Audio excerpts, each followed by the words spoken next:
3. Kailan nag-start yan? Nung, ano, Yung pag-develop nyo ng apps. nung July first week is yung website, launching ng website. Mga July 20s, nag-conduct ng smart ng event na tinawag lang HTML5 DevD Davao Hackathon. Parang competition ng mga app at nag-seminar din sila. Sumali kami, yung tatlo kami, isang team. Yung ginawa namin is yung mobile version ng Project Noah.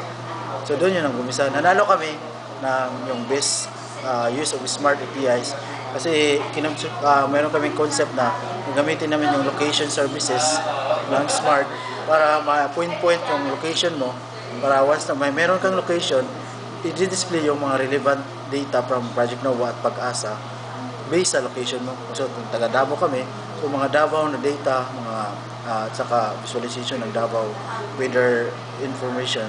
So yun ang napanalunan namin na Para saan yan? Sa phones lang ba yan? Doon sa phones pa, pero pwede siyang yung HTML5 pwede siyang web pero mobile look and feel pa rin. Parang compatible siya.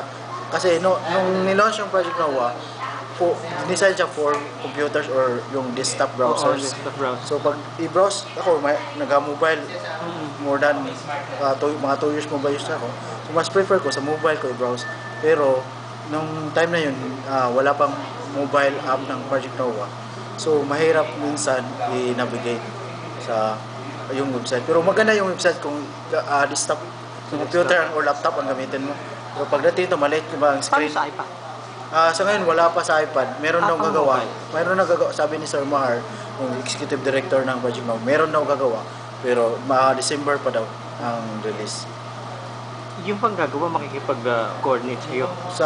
Hindi sa akin, directly sa kanila, sa Project Noah. Kasi paano sa technology? Kung iba ang Apple kasi yung ito akin Google.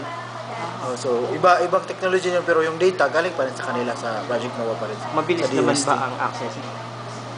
Mabilis naman yung server nila. Nung una nga, di ba, merong issue pero ngayon na-upgrade na yata nila, mabilis na yung Project Noah. Okay.